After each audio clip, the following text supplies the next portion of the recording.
The mighty Thor has returned in Thor Ragnarok, and he's brought a few friends with him. But for as fun as this third Asgardian film is, there are still plenty of questions that left us puzzled. Of course, many of these issues may be resolved in future movies, but for now, here are our 5 biggest WTF questions about Thor Ragnarok. Beware of spoilers. Look, Thor's Asgardian buddies have never gotten the most extensive treatment, in part because Thor had to split time between them and his Earth pals. But now that Jane Foster and the rest were jettisoned for Ragnarok, you'd think at least the Lady Sif would have gotten a bigger part. But nope. In fact, Jamie Alexander Sif isn't even in Thor Ragnarok. There could be a few reasons for that. The actress herself recently told Yahoo that there was a schedule conflict between shooting the film and her TV show Blind Spot. Meanwhile, Marvel's Kevin Feige has hinted that perhaps Loki banished Sif between movies in order to secure his power on the throne as he posed as Odin.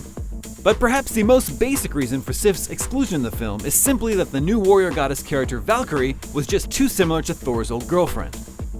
Thor's other friends, Fandral, Hogun, and Volstagg, fared even worse than Sif.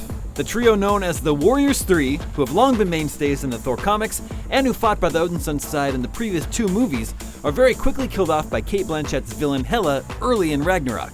And it seems as though these so-called immortal gods are intended to stay dead. Kevin Feige explained during a press conference for the film that their deaths were designed to, quote, mainly to serve the arrival of Hela, the arrival of the biggest villain into the MCU.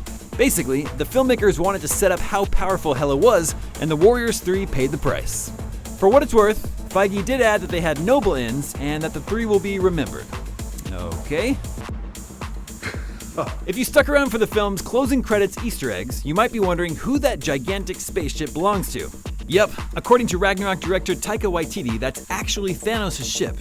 Which totally makes sense because Avengers Infinity War is coming in April and will finally pit the mega-villain against Earth's mightiest heroes. Will Thanos wipe out what's left of Asgardian civilization by destroying the vessel Thor and his people are on?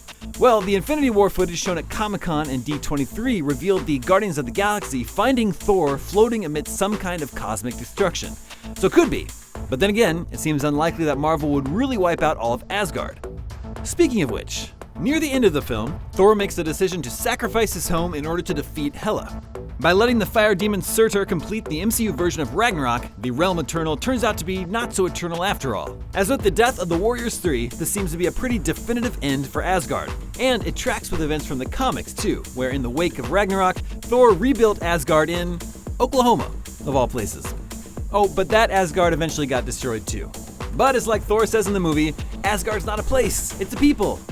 One of the first things Hela does when she shows up in Ragnarok is blow Thor's hammer to bits. See, as the daughter of Odin and the goddess of death, she has unbelievable powers. But that can't make Thor feel any better about not having old Mjolnir to throw around anymore. And while it's cool to see the god of thunder have to rely on other weapons for a change, like that very same thunder and lightning for example, it does seem crazy that Thor won't have his hammer anymore. Certainly, Mjolnir has been destroyed and otherwise damaged in the comics on multiple occasions, only to return to its true form time and again. Of course, that doesn't mean the MCU version of the hammer will ever return, but considering that Thanos and his Infinity Gauntlet will likely have reality-altering properties once Infinity War gets underway, there's a good chance that the hammer could make its return. And hey, maybe Thor will even get his eye back too. What questions do you have after Thor Ragnarok? Let's discuss them in the comments, and be sure to also check out our Ragnarok Easter eggs, as well as Jeff Goldblum reading IGN comments about the film. And for all your MCU needs, don't forget to subscribe to your IGN platform of choice.